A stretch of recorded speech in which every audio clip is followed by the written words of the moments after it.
நீ வந்து இப்ப 50,000 40,000 1,00,000 சம்பளத்துக்கு போனா உன்னுடைய தாய் தந்தை கூட தீபாவளிக்கு ஒரு பேட்டி புடவை எடுத்துட்டு வரதுக்கு இல்ல ஒரு 10,000 கொடுக்கறதுக்கு உனக்கு வந்து நீ ஒரு நாள் அதை வந்து ஏதாவது தியாகம் பண்ணாதான் அதை கொடுக்க முடியும். அப்ப வந்து உன்னுடைய தேவை வந்து அதிகமா இருக்கு. 1,00,000 சம்பளம் வாங்குறதுக்கு பேர் இருக்கும். ரூம் வாடகை, செல்லு, போனு, பெட்ரோலு, இப்படி நிறைய செலவாயிடும். அப்ப உன்னால ஒரு 10,000 உங்க அப்பா அம்மாவுக்கு தீபாவளிக்கு உங்களுக்கு கொடுக்கணும்னா அதுக்கு நீ 4 நாள் பீஸா பர்கரு இல்ல வந்து சுகபோகங்களை இருந்தாதான் கொடுக்க முடியும். அந்த நிலையில இருந்து மாறும். நம்ம ஒரு காலத்துல 1,00,000 சம்பளம்ன்றது பெரிய விஷயம். இன்னைக்கு 1,50,000 கோடியே பெரிய விஷயம் கிடையாது. அப்ப நம்ம எந்த நிலையை அடையணும்?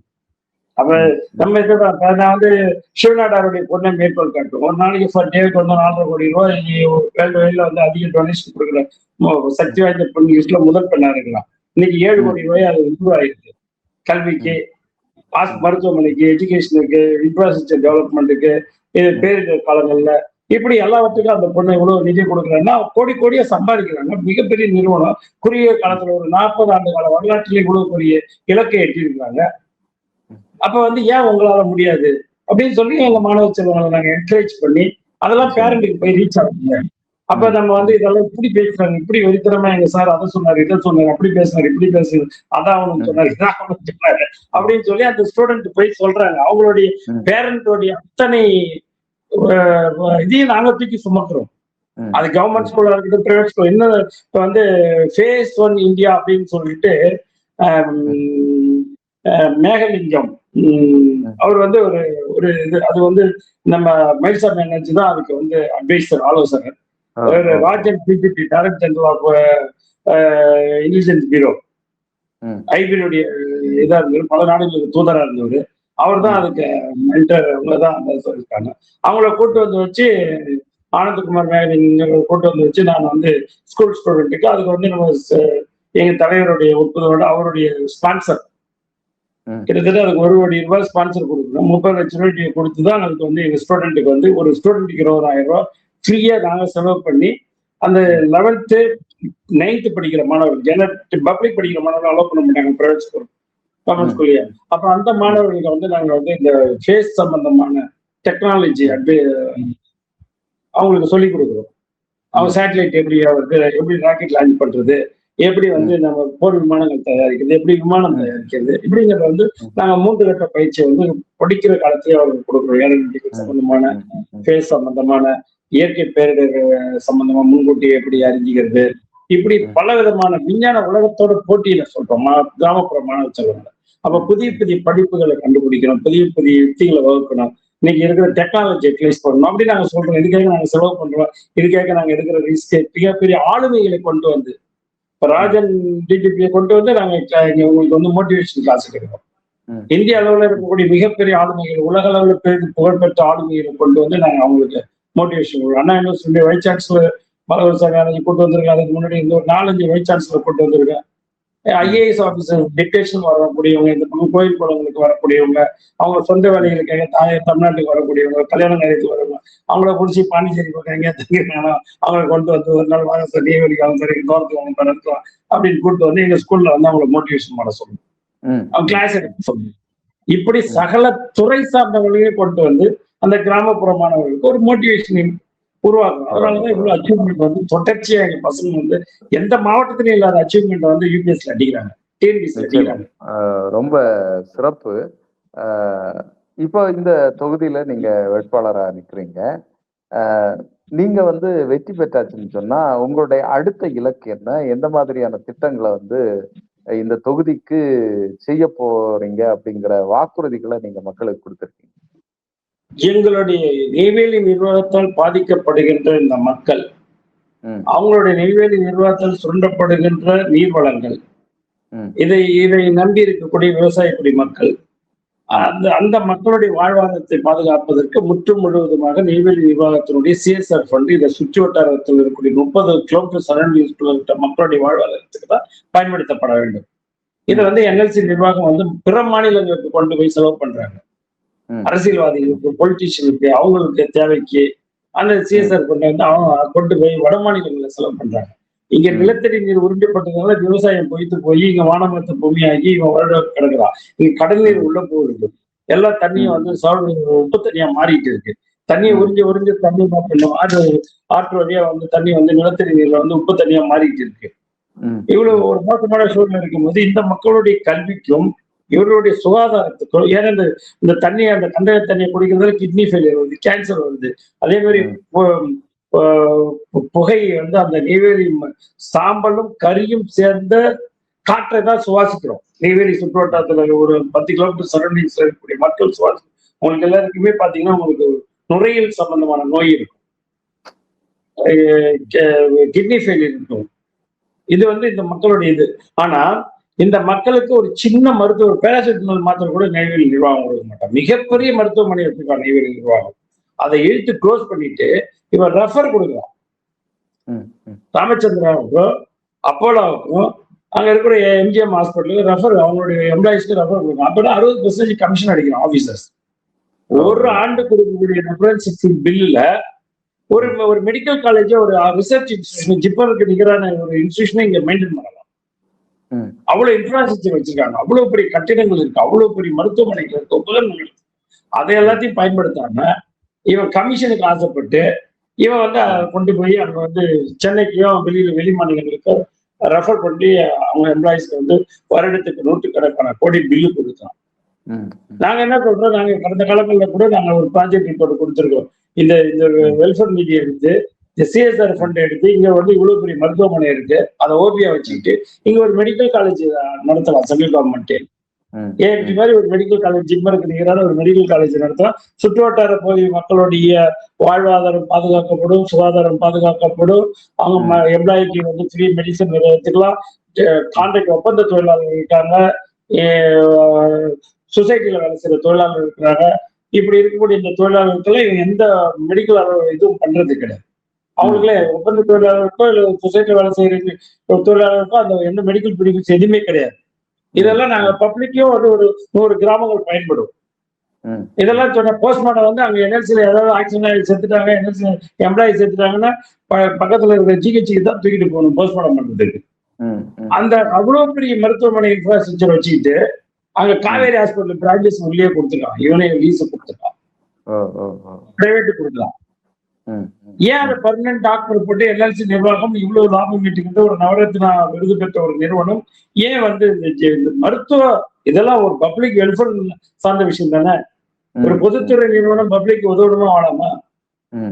பேரிடர் காலங்கள்லயும் உதவ வர மாட்டான், முன் வர மாட்டான்.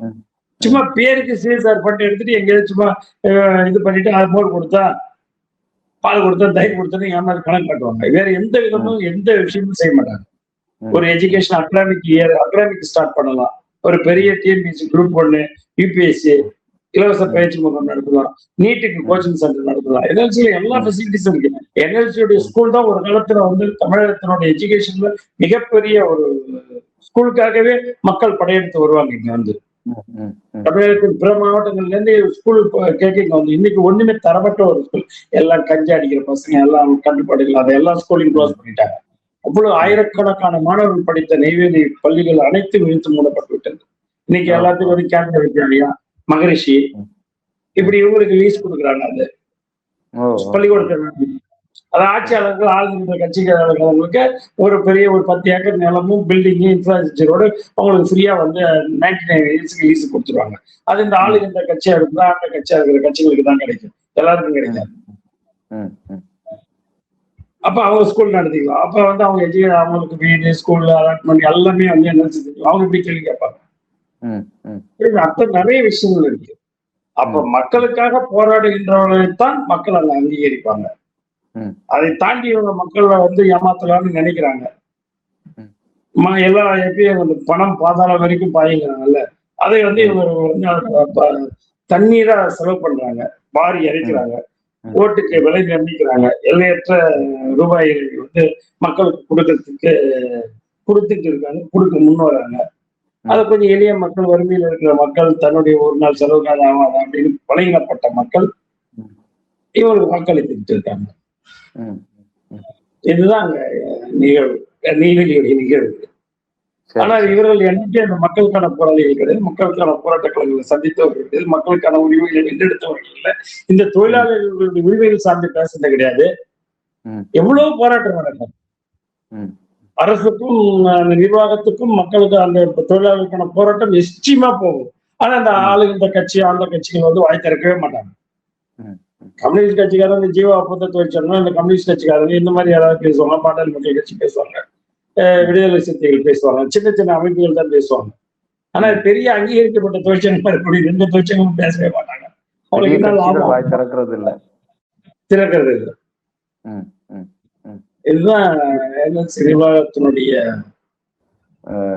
இப்போ தமிழகத்துல வந்து நிறைய தொகுதிகள்ல 234 தொகுதிகள்ல வந்து சில தொகுதிகளை தவிர்த்து அத்தனை தொகுதிகள்லையும் வந்து தமிழக வாழ்வுரிமை கட்சி நிக்குது.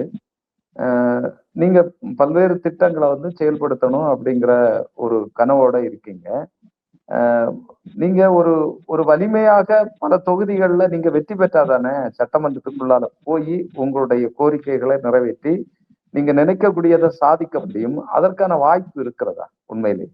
நீங்க பாத்தீங்கன்னா தமிழக வாழ்வுரிமை கட்சி அப்படிங்கிற ஒரு கட்சி 234 தொகுதியில போட்டியிடுகின்ற அளவுக்கு வேட்பாளர்களை வைத்திருக்கின்றதா என்பதை இந்த 2 திராவிட கட்சிகளும் எங்களை அண்டர் எஸ்டிமேட் பண்ணாங்க.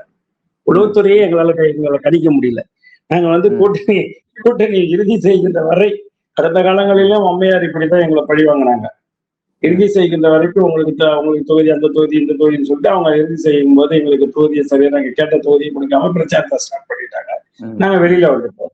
அதே நடவடிக்கை நீங்க திமுகவும் அண்ணா திமுக வெவ்வேறு இல்லை, ஒரே ஒரு மட்டும்தான் முன்னாடி.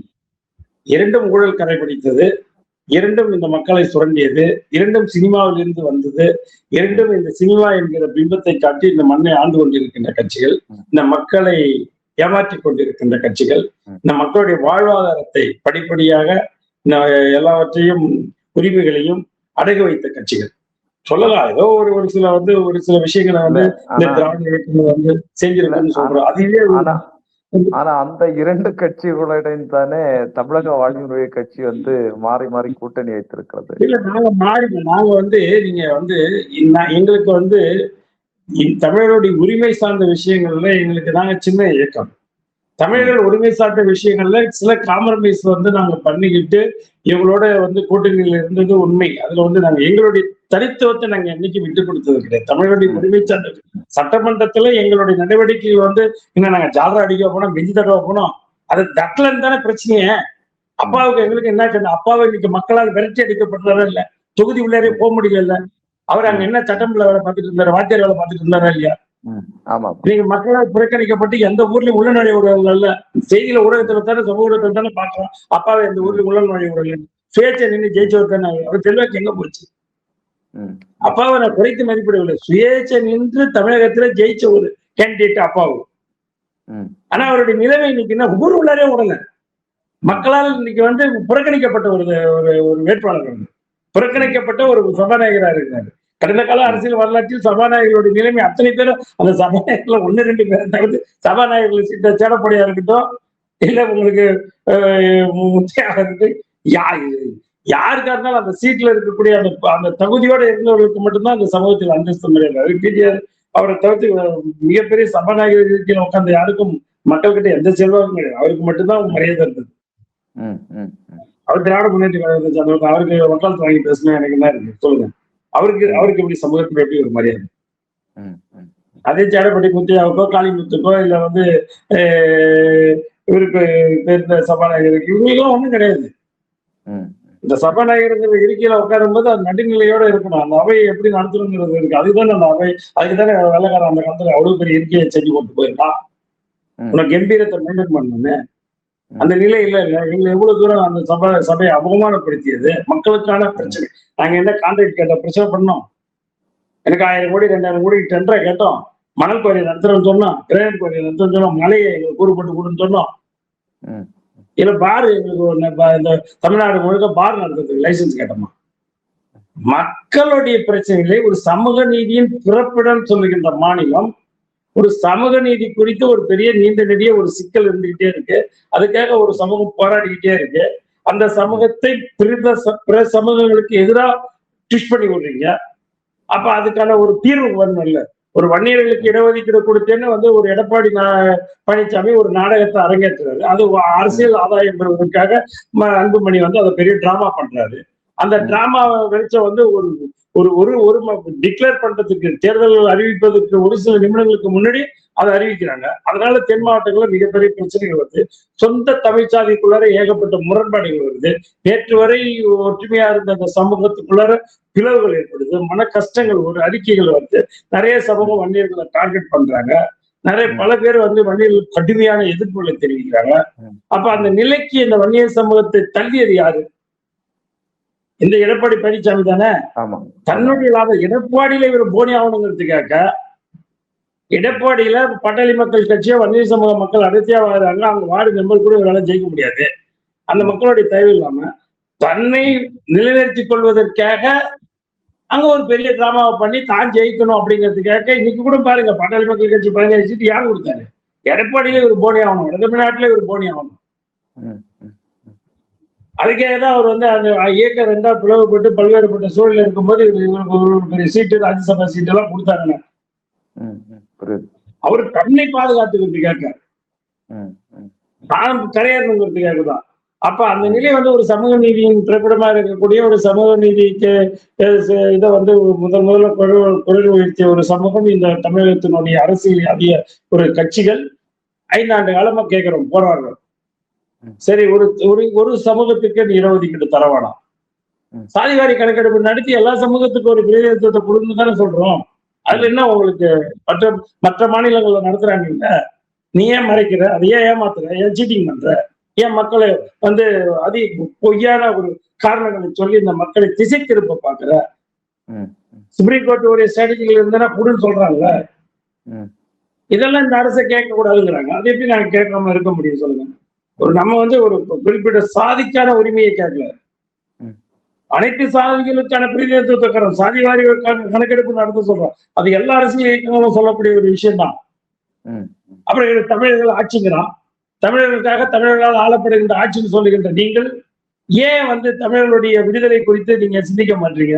இன்னைக்கு இருக்கக்கூடிய இந்த உள்நாட்டில் இருக்கக்கூடிய தமிழர்களுடைய வந்து அடிபட்டு வரக்கூடிய அந்த மக்களை, துன்பப்பட்டு வரக்கூடிய மக்களை, துயரப்பட்டு வரக்கூடிய மக்களை, எல்லாத்தையும் இழந்த ஒரு மக்களை, அந்த நாட்டு அந்த தேசமே அவங்கள வந்து அங்கேயே எல்லா சிலையும் கொடுத்து வாழ்ந்துட்டு போங்கன்னு சொல்றான். ஆனா நீ தமிழ்நாட்டுல என்ன பண்ற? இன்னைக்கு வரைக்கும் அந்த மக்களை என்ன பண்ணிட்டு இருக்க? தீவிரவாதிகளை மாதிரி, சர்வதேச தீவிரவாதிகளை மாதிரியும் உலக பெரிய ஒசாமா பின் லாடனை பார்ப்பதை போல பார்க்கிறாங்க. அவர்களுடைய அதாவது வந்து அவர் ஒரு காலத்துல போராட்ட காலத்துல இருந்திருக்கலாம். இங்க வந்து தாய் தமிழகத்துல என்னங்க பண்ணாங்க? ஈழத்தமிழர்கள் தமிழ்நாட்டுல வந்து எத்தனை இடங்களுக்கு கொண்டு வச்சாங்க? என்ன அதிபயங்கர விளைவுகளை ஏற்படுத்தக்கூடிய நாசகர பயங்கர வேலைகளில் ஈடுபட்டாங்க? எதுவுமே கிடையாது. ஆனா அவங்கள நீங்க இன்னைய வரைக்கும் தடை செஞ்சு வச்சிருக்கீங்க. அது சம்பந்தம் பேச மாட்டீங்க. அந்த புழல் சிறையில வந்து அவங்கள வச்சு போட்டு எல்லாரும் பாஸ்போர்ட் இல்லாத பாஸ்போர்ட், அவங்க உயிர் பிழைக்கிறதுக்காக அவங்க பாஸ்போர்ட் எப்படிங்க இருக்கும்? அவங்க உயிரை பணைய வச்சு கடல் வழியா வரான், போட்லயே அதுல எது உயிர் பழிட்டு வரான், எல்லாத்தையும் எழுதிட்டு வரான். அவன் வந்து ID card, proof, passport, visa எல்லாம் எடுத்துட்டு வருவான். அது வந்து நிறைய ஃபிளைட்ல வந்துட்டு போறான். அது இருந்துன்னா அப்ப அவனை பிடிச்சி நீ போட்டு 20 வருஷம் 5 வருஷம் 14 வருஷம் சிறையில வச்சு அவனை குடும்பம் பண்ணி அவன் முன்னாள் வந்து போராட்டம் பண்ணி கிட்னி எழுந்து மன உளைச்சல் ஆகி பைத்தியக்காரன் ஆகி எவ்வளவு கொடுமைப்பட்டது இந்த அரசாங்கம், தமிழக அரசாங்கம். அப்ப 1.5 லட்சம் பேரை கொண்டு குவிக்கும் போது நீங்க என்ன பண்ணிட்டு இருந்தீங்க? அதெல்லாம் கேட்ட தப்பா? ஒரு டிராமா பண்ணீங்களே உண்ணாவிரதங்கிற பேர்ல, அது எவ்வளவு பெரிய இழிவான செயல். அரசியல் உங்களுக்கு வரலாற்றுல தமிழின துரோகி, தமிழின தலைவர் என்று பட்டம் போய் தமிழின துரோகி என்று தானே உங்களுடைய கூட்டணியில் இருக்க அனைத்து கட்சி தலைவர்களால் உச்சரிச்சாங்க வார்த்தை. எந்த தலைவர் உச்சரிக்கல சொல்ல? வைகோ உச்சரிக்கலையா? திருமாவளவன் உச்சரிக்கலையா? இல்ல கம்யூனிஸ்ட் கட்சியினுடைய தலைவர் வந்து அவர் ராஜா இருந்தாரு பார்லிமெண்ட் உறுப்பினர், அவர் சொல்லியா? யாரு சொல்லுங்க? நிர்மலா ஐயா சொல்லியா? இல்ல குளத்தூர் மணி சொல்லியா? கோவை ராமகிருஷ்ணன் சொல்லியா? சீமான் சொல்லியா? எந்த இயக்கம் இவர்களை குற்றச்சாட்டாத இயக்கம் ஒன்னு சொல்லுங்க. பாட்டாளி மக்கள் கட்சி சொல்லியா? அப்ப இவர்களுடைய சாயம் வெளுத்து போச்சு. இவர்கள் வந்து தமிழுக்கான அரசு இல்லை என்பது அவருடைய கடந்த கால வரலாற்றிலிருந்து நீங்க பாத்தீங்கன்னா தெரியும். எல்லாமே தமிழுக்கு எதிரான அரசு. நாங்க கூட வந்து தமிழ் தேசியம் பேசுவதில் வந்து நாங்க வந்து தமிழ் தேசியம் பேசிய பொழுதும் இந்த மண்ணுக்காக ஒரு நீண்ட நெடிய அரசியல் பாரம்பரியத்தை உடைய திராவிட இயக்கங்கள்ல இருந்து நம்ம வந்து நிறைய விஷயங்களை உள்வாங்கி இருக்கிறோம். அதுவும் இந்த மண்ணுக்கு பயன்பெற்றக்கூடிய வழியில் இருக்கின்ற போது அதையும் அரவணைச்சு இந்த மண் சார்ந்த இந்த மக்கள் வந்து நீண்ட நெடிய காலங்களில் இந்த மண்ணில் வாழக்கூடிய மக்களையும் ஒருங்கிணைத்து பிரசவக மொழிவழி சிறுபான்மை சமூகங்களையும் ஒருங்கிணைத்து அரவணைச்சு நாங்க கொண்டு போகணும்னு அரசியல் பண்றோம். எந்த மொழிவழி சிறுபான்மை மக்களையும் நாங்க வந்து புறம் பேசுவதல்ல. நீங்க நாங்க வந்து தமிழ் யார் தமிழ் கேள்வி நாங்க வந்து அதுக்குள்ளாரெல்லாம் போகல. அவர்களுக்கு இந்த தமிழகம் தான் பூர்வக்குடியா இருக்குது. அவங்களுக்கு பிரிதொரு மாநிலங்கள் எந்த விதமான சொந்த பந்தமும் இல்லை. அவங்களுக்கு நில உடைமை இல்லை, அது இல்லைன்னா இதுதான் அவர்களுடைய இறப்புரிமை, இதுதான் அவர்களுக்கு உரிமை, அவர்களுக்கான மண்ணு தான் இது. நாங்க அதுல வந்து நாயுடு ரெட்டியாரு தெலுங்கு பேசுறாங்க அது இதெல்லாம் பிரிச்சுலாம் பார்க்க மாட்டோம். அதனாலதான் எங்களை திராவிட கூடியுமா திராவிட அவங்களுக்கு அவங்க இந்த அந்த நம்ம இன்னும் ஒரு படி நிலைய போய் சொல்லலாம். இந்த மண்ணுக்காகவும் இந்த மொழிக்காகவும் இந்த இனத்திற்காகவும் இன விடுதலைக்காகவும் போராடியவர்கள் அவருடைய பங்களிப்பு மிகப்பெரியது. ஈழ விடுதலை போராட்டங்கள்ல கூட என்னுடைய தோழர்கள் நிறைய பேர் தெலுங்கு தாய்மொழியை கொண்ட தோழர்கள் களத்துல நின்று எங்களோட வருகிறாங்க. நாங்க செய்த வேலைகளை விட அதிகப்படியா வேலை செய்திருக்காங்க. கோவை ராமகிருஷ்ணன் தெலுங்கு தாய்மொழியை கொண்டவர் தான். அவர் தெலுங்குன்னு சொல்ல முடியுமா? வைகோ தெலுங்கு தாய்மொழியை கொண்டு வந்தார். அவரை தெலுங்குன்னு சொல்ல முடியாது. அவர் போனாக்க பெரியாரை விட மோசமா பேச வேண்டியது வருவாங்க. நீங்க வந்து தமிழுக்காக உரிமைகளுக்காக போராடியவன் தாய்மொழியை வந்து வேற இருந்தாலும் அவங்க தமிழ் மீது இப்ப நம்ம கூட இந்த டெபிட் எல்லாம் வைக்கிறாங்க இல்லைங்களா? தமிழன் பேச மாட்டோம், தமிழ் எனக்கு ஏற தெரியாது, படிக்க தெரியாது, பேச தெரியாது. வட இந்தியாவிலே வந்தவர்கள் தூய தமிழை பேசுகிறார்கள். எத்தனையோ நிகழ்ச்சியெல்லாம் பார்க்கறது நம்ம அவர்கள் பேசி இந்த தமிழ் தமிழை கொன்று அழிக்கிறான். இவன் சினிமாக்காரன் பைத்தியம் முடிச்சு போய்க்கிறான். இவனுக்கு மொழி சார்ந்தோ மண் சார்ந்தோ இந்த இனம் சார்ந்தோ எந்த புரிதலும் கிடையாது. ஆனா அவர்கள் தெளிவாக இருக்கின்றார்கள். அவர்கள் வந்து இந்த மண் மீதும் இந்த மக்கள் மீதும் இந்த மொழி மீதும் இந்த நாகரிகத்தின் மீதும் இந்த பண்பாட்டின் மீதும் இந்த நம்மளுடைய கலாச்சாரத்தின் மீதும் அவர்களுக்கு மிகப்பெரிய ஈர்ப்பு இருக்கு. அதனாலதான் வெள்ளக்காரிங்க வந்து புடவை கட்டிதான் போக வச்சுக்கிறான். நம்ம மக்கள் நாங்க போடாங்க இந்த ட்ரெஸ்ல தெரிஞ்சுட்டு இருக்கு. அவன் நம்ம கலாச்சாரத்தை விரும்புறான், இவன் எந்த கலாச்சாரத்தை விரும்புறான் பாருங்க. நீங்க பாருங்க, வெளிநாட்டுக்கு போறாங்க பாருங்க. இதுதான் இப்படி இவர்கள் வந்து படிப்படியாக தன்னுடைய நாகரிகத்தை இழக்கிறார்கள், தன்னுடைய பண்பாட்டை இழக்கிறார்கள், தன்னுடைய மொழியை இழக்கிறார்கள். இவர்களுக்கான அந்த பாரம்பரியத்தினுடைய பின்னணிகள் இருக்கக்கூடிய பாரம்பரிய கலாச்சாரம், உணவு, உடை, இது எல்லாத்தையும் இழந்துகிட்டே வர்றாங்க. இன்னைக்கு இவங்க ஒரு மோசமான ஒரு நோக்கி போயிட்டு இருக்காங்க, கலாச்சார சீரழிவை நோக்கி போயிட்டு இருக்காங்க. அதைதான் நாங்க தடுக்கணும். அது வந்து நீங்க வந்து பிக் பாஸா இருக்கட்டும், இல்ல ஸ்ட்ரீட் ஷோவா இருக்கட்டும், இதெல்லாம் இந்த மண்ணுக்கு எதிரானது. இந்த மக்களுடைய கலாச்சாரத்துக்கு ஒருவனுக்கு ஒருத்தி என்கிற பண்பாட்டுக்கு ரீதியாக வரக்கூடியது. அது கேட்க உடனே பெண் சுதந்திரம் பேசுறாங்க அப்படின்னா அது வந்து ஏற்புடையதா இருக்குமா? அது வந்து இந்த மண் சார்ந்த விஷயங்கள், இது நம்மளுடைய முன்னோர்கள் நமக்கு கற்பித்த விஷயங்கள். அதை போய் நம்ம வந்து சிதைக்கவோ அதை வந்து அழிக்கவோ இல்லை முற்படக்கூடாது. உனக்கு பிடிச்சிருந்தா நீ போ, அது கேட்க நீ அதை வந்து நியாயப்படுத்தி பேசக்கூடாது.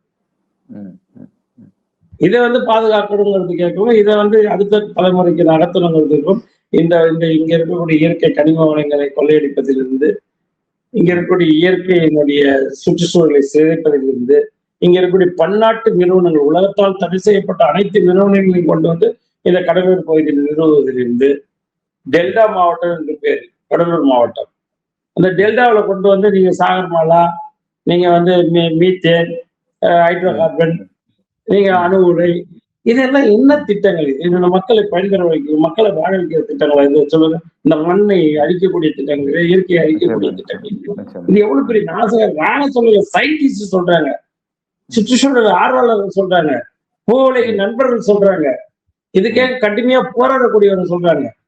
இதெல்லாம் இந்த மக்கள் என்னைக்கு புரிஞ்சுக்கிறது? அப்ப நாங்க மக்கள் சார்ந்து, மண் சார்ந்து, இந்த சுற்றுச்சூழல் சார்ந்து, இயற்கை சார்ந்து, ஏன் இந்த மாதிரி பெரும் புயல் வருது, பெரும் வெள்ளம் வருது, இந்த இயற்கை பேரிடர்கள், சுனாமி எல்லாம் எந்த காலத்துல வருது? 3000 ஆண்டுகளுக்கு முன்னாடி எப்பயோ நம்ம சங்க இலக்கியங்களை பாடியிருக்கோம். ஆழி பேர்கள் சுனாமிங்கிறது இப்ப நம்ம காலத்துல தெரிஞ்சுக்கிட்டோமோ? ஐயோ வந்து கடலை பார்த்து நம்ம ரசிச்ச காலம் போய் கடலை பார்த்து பயப்படுற காலமா மாறிடுச்சு.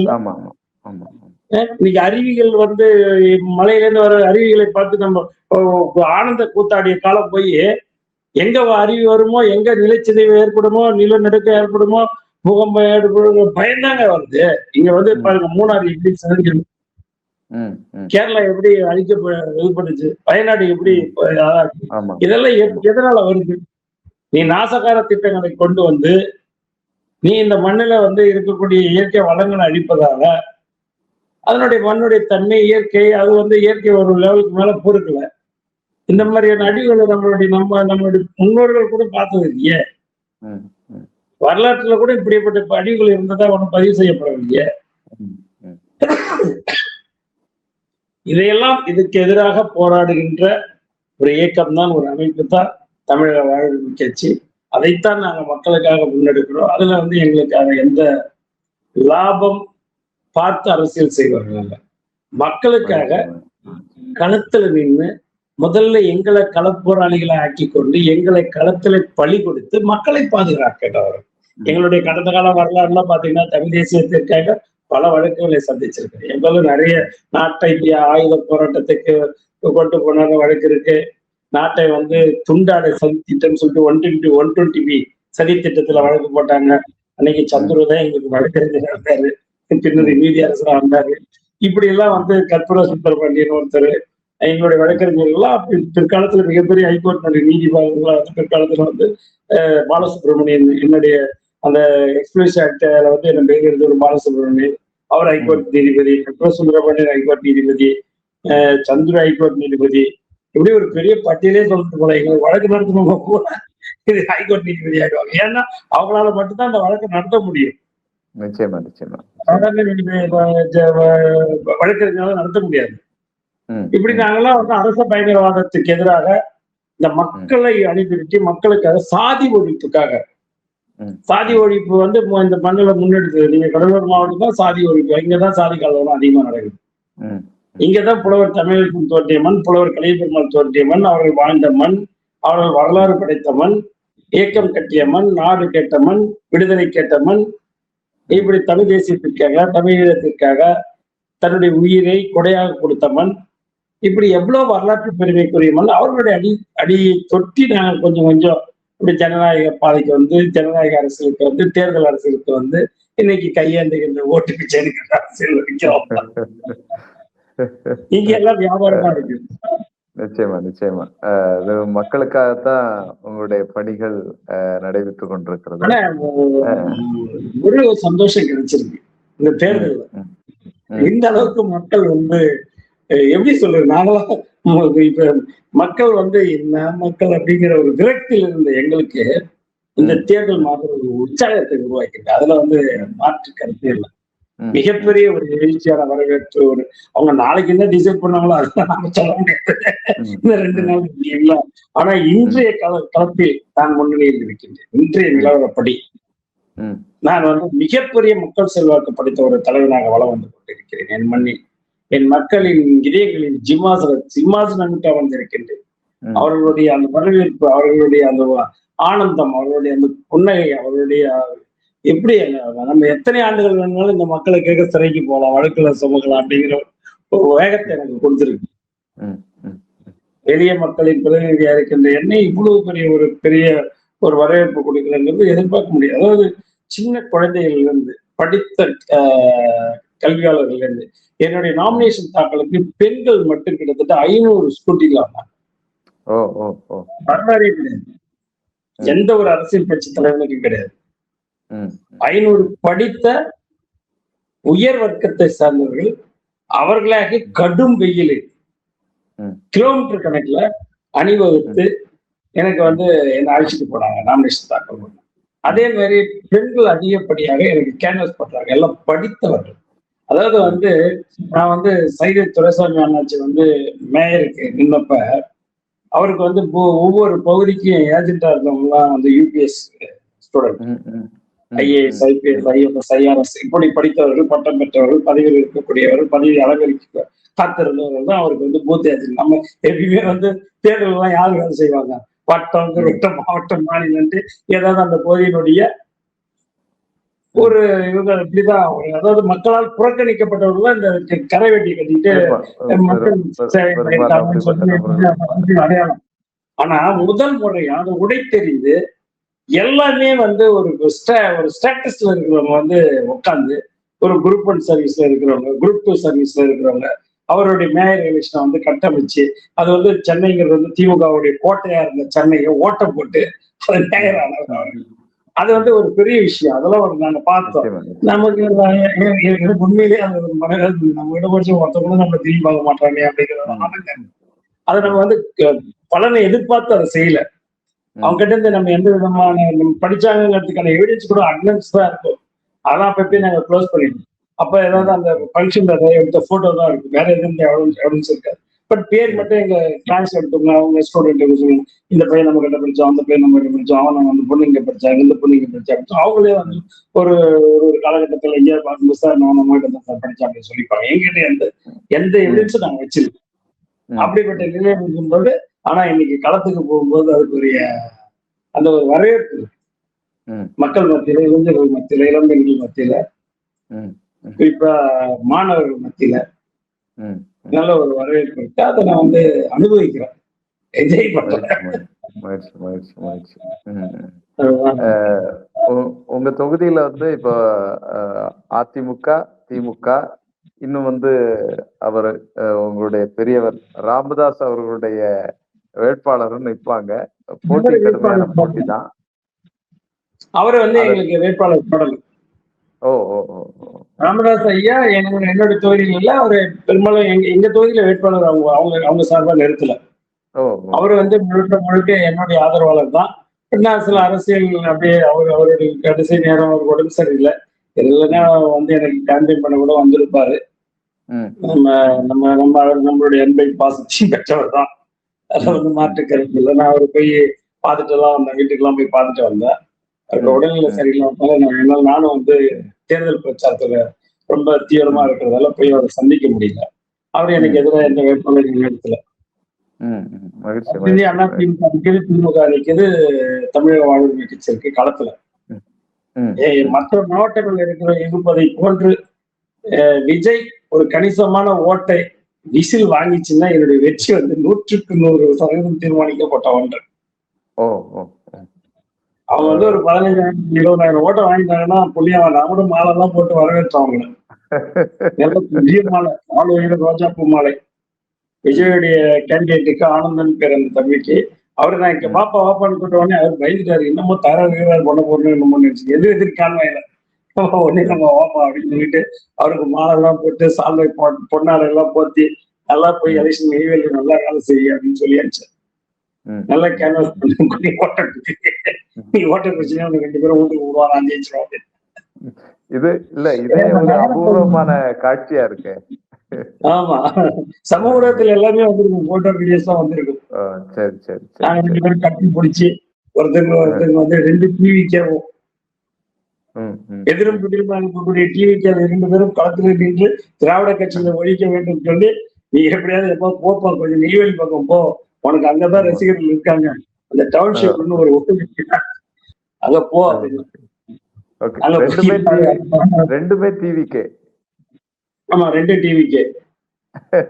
அவங்க வந்து நெய்வேலி பகுதியில போய் நல்லா வேலை செய்யும். உனக்கு கிராமத்துல யாரும் உனக்கு பெரிய ரெஸ்பெக்ட் பண்ண மாட்டாங்க, இங்கெல்லாம் சொந்த பந்தம் இப்படிதான் ஒரு போர் நடக்கும். இங்க அவங்க படை ஓம் படை பெருசா ஏன் படை பெருசா அப்படிங்கிறதுதான் இந்த போட்டி இருக்கும். இங்க நீங்க கொஞ்சம் டவுன்ஷிப் பக்கம் போனீங்கன்னா கொஞ்சம் அவங்க வந்து எல்லாம் ரசிக மனப்பான்மையில அப்படியே கட்டுண்டு கிடக்கிற மக்கள் அவங்க கிட்ட கொஞ்சம் ஓட்ட நீ எடுக்கலாம், இப்ப இந்திரநகர் டவுன்ஷிப்ல போய் வேலை செய்வோம் அப்படின்னு நம்ம ஒரு அட்வைஸர்.